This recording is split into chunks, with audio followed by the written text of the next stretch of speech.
This week, we're looking back at some of the important stories of 2014. The debate over campus rape from San Diego to the East Coast. The abandonment by San Diego police of a program to address racial profiling. The concerns about the cost and plan to decommission the San Onofre nuclear generating station. And the prolonged drought that continues in spite of some welcome rain. I'm Mark Sauer, and the KPBS Roundtable starts now.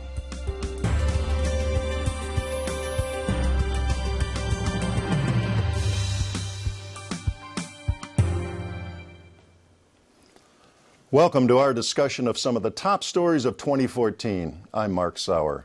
And joining me at the roundtable today are KPBS reporter Angela Carone. Hi, Angela. Hi, Mark. KPBS Speak City Heights reporter Megan Burks. Good to have you here, Megan. Hi, Mark. Allison St. John, North County editor for KPBS News. Hi, Allison. Good to be here, Mark. And KPBS Enterprise reporter Susan Murphy. Hi, Susan. Good afternoon, Mark. Well, in 2014, the spotlight was on one issue that was hardly new: sexual violence on college campuses. It's an ugly, alarming story that permeates college life here and across the nation. Now, Angela, you investigated one case of alleged rape here at San Diego State. You went through two systems, the criminal justice system, of course, the university justice system. Explain why the victim in the end didn't really feel justice was served. Well, I think justice, first of all, is everyone has their own sense of what justice is going to look. It's an elusive term, right? And people are going to make a situation. It's just difficult to achieve justice in some of these systems, right? So people have to make it work for them. And in her case, when it came to the criminal system, the DA's office told her that it's really difficult to prove a sexual assault within the context of a dating relationship. So the case went no further other than the prosecutor's office. It stopped there. With the college judicial system, she filed a Title IX complaint, and the college campuses, they have to address these issues through their campus judicial system. And, you know, what happens once you file a complaint, then the case is investigated and it went to a hearing. And in this case, her alleged assailant was found guilty and later expelled. But she did feel that the process was fumbled along the way. Okay. And give us the high points of that case. We don't have time to, of course, get into all the details. You did a terrific job in the reporting and the storytelling there. But this was, as you noted, a dating relationship. It's a dating relationship. It was a woman who was in a relationship for 9 months. Over the course, it all kind of culminated in the course of one weekend in which she alleged that her boyfriend raped her and then beat her up. So it was a case of both sexual assault and dating violence. He was arrested and spent the night in jail. And then, as I said, it was dropped by the DA's office, and then he was expelled from school at the end of the school year. Okay, and we do have a clip from Joe Cohn of the Foundation for Individual Rights in Education. You talked to him via Skype. Now, here's what he thinks about the academic institutions trying to investigate cases like this.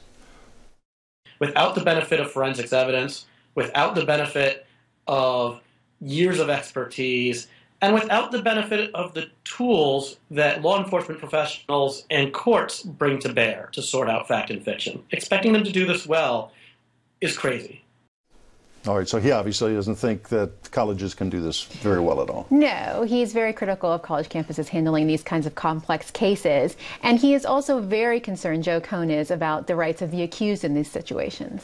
Well, give us an idea of the scope of this problem. What are the best estimates about how many college students experience sexual violence during their college careers? Yeah, this is a very difficult question to answer. You've probably heard the oft-cited statistic by the White House that 1 in 5 women will experience some kind of sexual assault in their college years. That has been questioned, that study. That's an enormous number. It's an enormous number. It was based on a 2007 study that only looked at 2 universities and then extrapolated from a small pool of respondents. So that study has been questioned. Experts that I've spoken with have said that 1 in 5 women will experience some form of sexual violence, which is a much broader term. So that can be anything from dating violence to sexual assault to inappropriate comments to stalking, and a much broader range. The real answer is we don't know. We actually really don't know. And the best way to find out is something that colleges have been not a lot of colleges have done, which is to conduct what's called the campus climate survey. And what that does is allow people to respond anonymously. And it's the best indicator for college administrators to find out what's actually happening on their campus. I think one of the comments that was made in your piece that I found really interesting was the campus Title IX person saying that the main goal for the university was to turn this into an educational experience, you know. And I think that's the problem, is that the university or the college, their priority is education, not necessarily social justice. So, I mean, do you think that it's possible for academic institutions to really deal with these cases in a way that is really going to bring people to account, rather than try to make it into a learning experience for the people involved? Well, and I think that's just it. I think they would say their goal is to not necessarily bring someone to account, but rather preserve this. If this person was found guilty, then to preserve the safety of the victim, right? To preserve the safety of the college campus and have that student removed from campus. And to have, if it's a situation in which this person's not necessarily violent or a safety issue to the college campus, then it would be educational. So this process is set up to handle all kinds of different breaches of conduct on a campus. And so it could be if they were found guilty of hazing or, you know, drug abuse or something like that, then they maybe would have to go to counseling. That would be the what they would have to do at the end of the hearing. Do you think the culture on campus could actually change if there isn't some hard and fast holding people accountable? I mean, if it's just being treated as something that you learn from, it doesn't seem like that would change the culture, you know, and for the fraternities especially, of feeling like what's acceptable. Well, and I do think that, you know, in the case of SDSU, for example, and in this case, this young man was expelled, right? So he was held accountable. Now, is that the kind of accountability and justice that you would want to follow him through? I mean, it hasn't really followed him through the rest of his life. I mean, he sat for the California bar. He went on to get, you know, another college degree, to pass, to go to law school. So, I mean, that's where the justice idea gets slippery. Within the confines of SDSU and the college campus, they did what they had to do to get him removed from campus. And Allison touched on this in that question a moment ago, and that is so many of these incidents seem to involve the fraternities and that culture on campus. Why is that? What are the elements there? Well, I would just say that I think that the college party scene is just as much a culprit as the fraternity party parties scene. In general. Yeah, I mean, the sexual assaults happen in dorms, they happen in off-campus parties. So I think if you have a very active and large Greek life on your campus, then your fraternities are your most high-profile host of that party scene, right? And I also think that fraternity parties are ideal environments for predators. Those parties are dark, they're crowded, there's lots of drinking, there are college kids trying to hook up. If you are a predator, then that would be a great cover. Do you think universities will play a bigger role now in channeling those parties, the party scene, the alcohol scene? That is a very good question. And I think that there are lots of reasons why universities might be reluctant to do that. I think in the case of SDSU, for example, we saw them recently shut down a fraternity for an issue related to this. But it's a difficult thing. They have, you know, fraternities are very powerful on campus. There are lots of alumni who come out of the Greek system who give to the universities.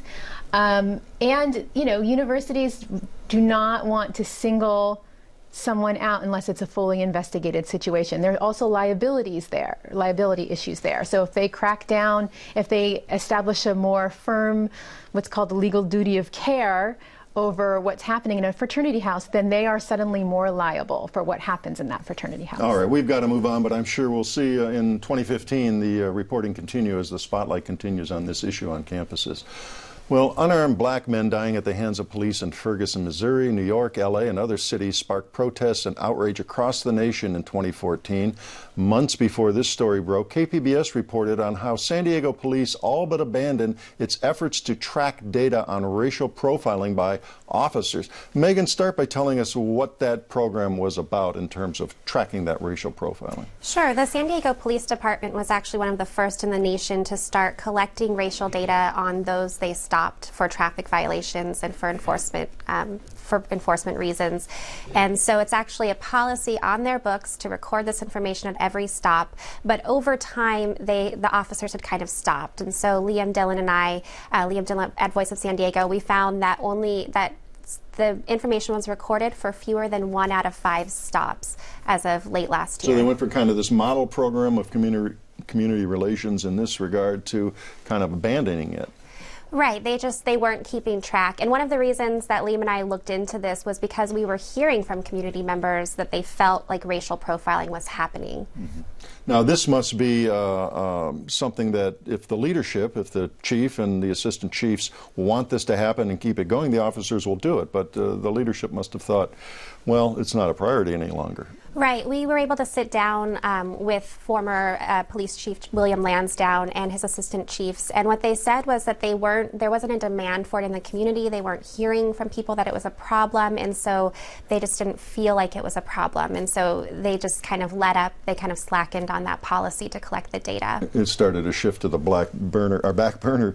We have a clip from a young man. He describes his experience being stopped by San Diego police. Tell us who he is and where he lives here, and we'll Sure. play this clip. This is Abdi Hakim Afewerki, and he's a resident in Encanto, so southeastern San Diego, which is where we heard from a lot of people that they felt like racial profiling was happening. Okay.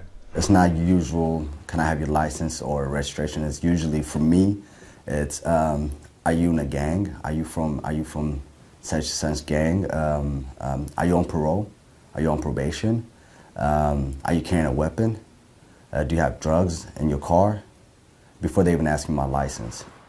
All right, and this has happened to lots of folks, including a city councilman. Well, this is what people told us time and time again. The first question is always, are you on probation or parole? Are you in a gang? Just this barrage of questions when you think you're just pulled over because you rolled through a stop sign.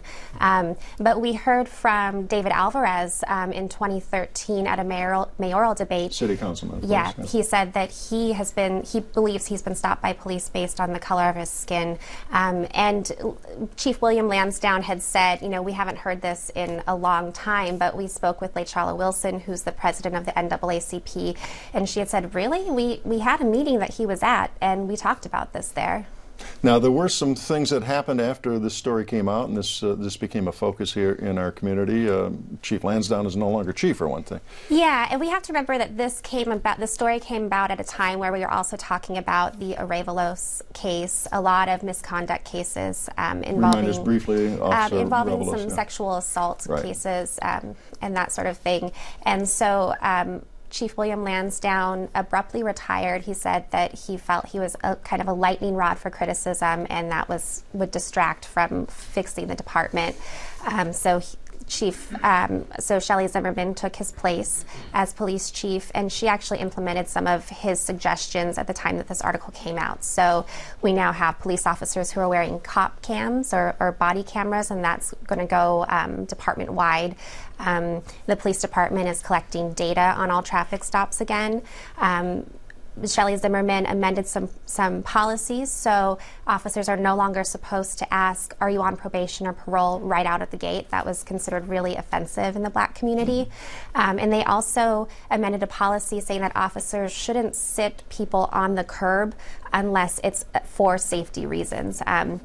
People in Encanto and southeastern San Diego were tired of being sat on the curb or driving past and seeing their buddies sat on the curb for no real apparent reason. Kind of a humiliating situation, symbolic thing there. Mm-hmm. Allison? Well, it seems like neighborhood policing was big, a decade ago, and I don't know if it was budget cuts or what, but I mean, to start a conversation saying, are you on probation, is not exactly the way to make you feel like your police force is an advocate for you in the community. Has Shelley Zimmerman said anything about returning to more of that neighborhood policing approach? Yeah, I mean, one thing to say is that asking that question can tell an officer a lot about the encounter they're about to have. So they'll argue that there are safety reasons behind why they asked that. But Shelley Zimmerman said, no, we need to get back to building this relationship with the community.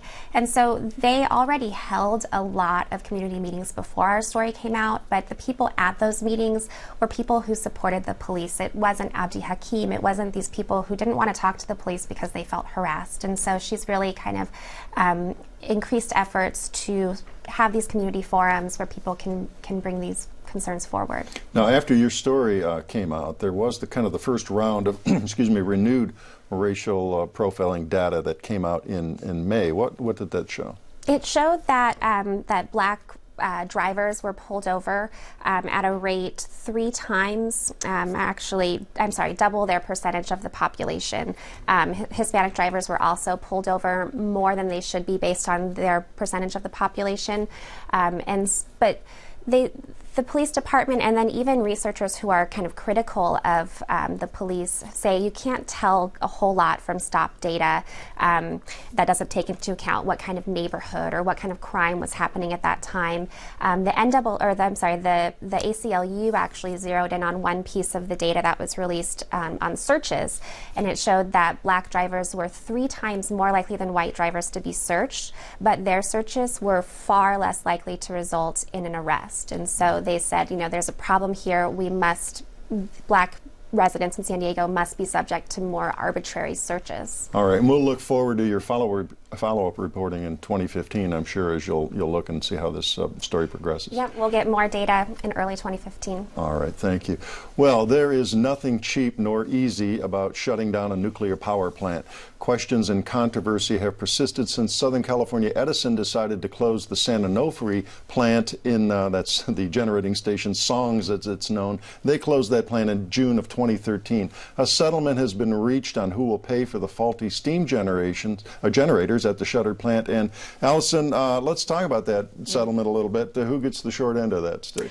Well, it's interesting because the first thing that's going to happen is that ratepayers are going to see a reduction in their electric rates, probably starting in January, because that is the first part of the settlement. But actually, ratepayers will end up by footing about $3.3 billion of the $4.7 billion cost of what happened at San Onofre in 2012, 2013, when it was shut down.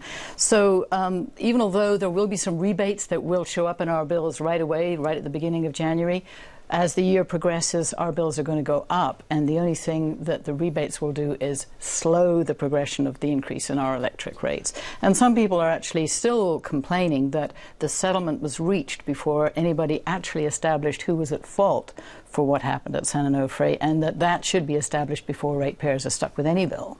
But we did. A lot of the folks, the groups that were advocates for ratepayers, kind of signed off on this deal, did they not? That's true, yes. The consumer advocacy groups, 4 main ones, including Friends of the Earth and Turn, all said, yes, this is a good settlement. So the ones that are still, agitating for more investigation into the causes of what happened are in San Diego, Mike Aguirre, the attorney, and Ray Lutz of COPS, the Citizens Oversight Committee. So they argue that, in fact, there was some sense of collusion with the CPUC and the company Edison. Of course, SDG&E is our company. They own 20% of the plant, but Edison owns most of it. And that there was a judicial law judge who actually phoned Edison and arranged for the way that the process went. If you reached a settlement, that meant that you could avoid going into an investigation, actually establishing who was at fault. Yeah, and remind us briefly, I should step back and say, what caused the plant to shut down? What was the basic problem? Well, the plant, they had installed these new steam generators at a cost of $700 million, and after less than 2 years, a year after being installed, there was a minuscule leak, but enough to shut a radioactive steam. So they had to shut it down, and it stayed shut down for about 18 months until they decided finally that it was just going to be too expensive to fix it. I mean, essentially, there wasn't really ever a talk of being able to fix it. It was more a matter of some, what we could say, Band-Aid measures to try and make it work. And the NRC would never, the Nuclear Regulatory Commission, would never sign off on that. So the company decided that to cut its losses in June of last year to shut it down. Okay, and meanwhile, the plans to decommission the plant are continuing. The big problem is spent fuel and storing it, right? Well, exactly. I mean, I think that's the thing, is that people feel like perhaps that it's shut down, we can stop talking about this story, but the fact remains that we will have tons of radioactive spent fuel stored on our shoreline indefinitely as a result of the fact that the federal government has not come up with a permanent storage site. And some neighbors are worried about that. We've got a clip from San Clemente resident Donna Gilmore talking to the Nuclear Regulatory Commission about safety standards. Let's hear that clip. Set higher storage standards. Now we have this extended storage requirement. We need you to take the leadership role to raise the standards. Don't worry about what we have now, what everybody owns. We have to think in terms of what we need. And she was talking about the canisters to store the spent fuel, and I think, you know, the company has just awarded a contract to Holtec to store the spent fuel in canisters underground. Okay. Last question. We've got a couple seconds left on this topic. Go ahead, Angela. So this canisters, that situation does seem problematic, and there's not really any way to inspect them in years to come, right? Well, this, I think you're absolutely touching on what is concerning some people, is that we've only had nuclear waste stored in canisters for about 30 years, and now we're looking at having to do it for decades, if not centuries. So they haven't yet developed the technology, and even the NRC and Edison admits that they're going to have to work very hard in order to come up with new ways to make sure that this stuff is safe. Well, I'm sure we're going to be reporting that as we go along, because that story is the one that doesn't go away. Absolutely. Well, we have had a few storms lately, and the rain and snow here and across California have been most welcome, but it's not nearly enough. We remain gripped by one of the worst droughts in state history.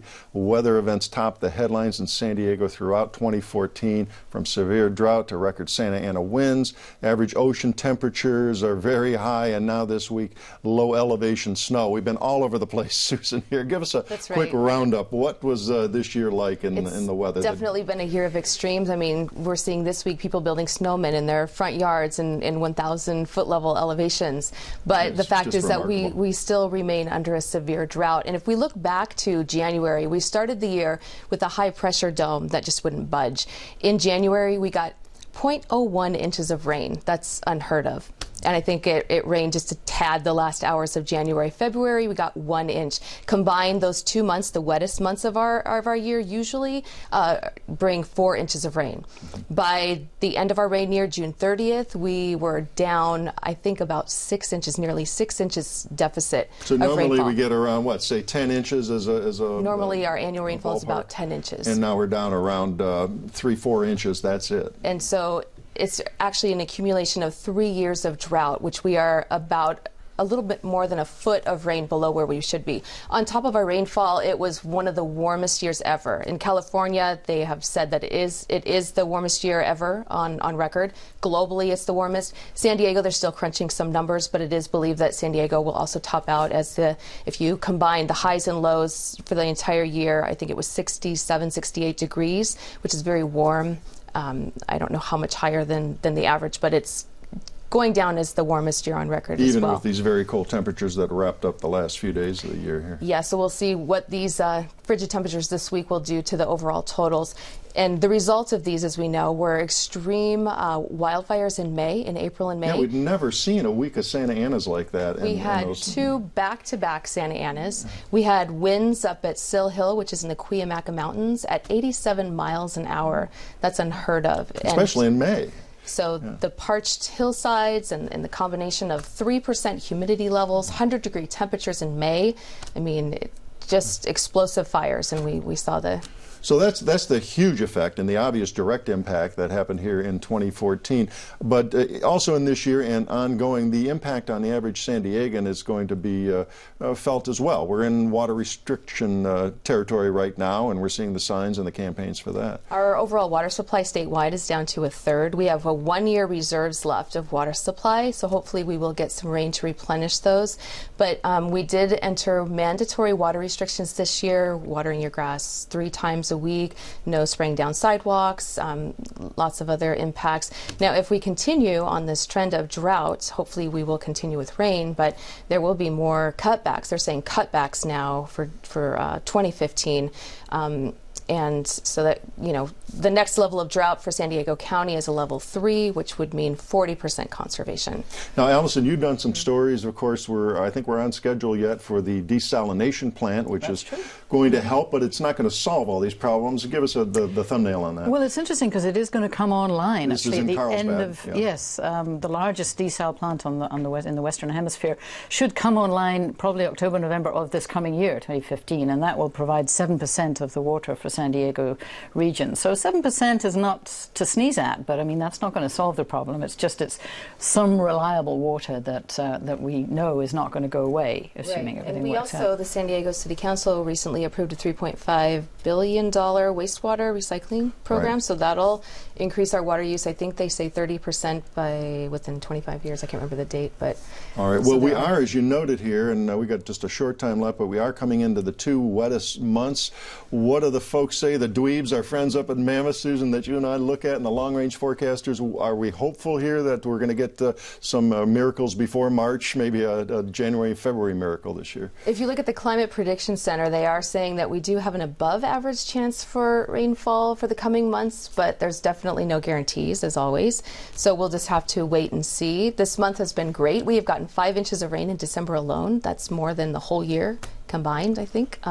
So we're on the right track, and let's just hope that continues. And we're certainly not seeing that huge persistent ridge that we saw last year that you referenced earlier on. Yeah, it seems like we've gotten a little bit more activity as far as storms that are able to come down the coast from Alaska. We've gotten some monsoonal moisture from the tropics. So a whole different pattern. Those atmospheric rivers. Let's just hope that those continue. All right, we are out of time. That does wrap up another week of stories at the KPBS Roundtable. I'd like to thank my guests, all from KPBS News: Angela Carone, Megan Burks, Allison St. John, and Susan Murphy. And a reminder, all of the stories we discussed today are available on our website, kpbs.org. I'm Mark Sauer. Thanks for joining us today on the Roundtable.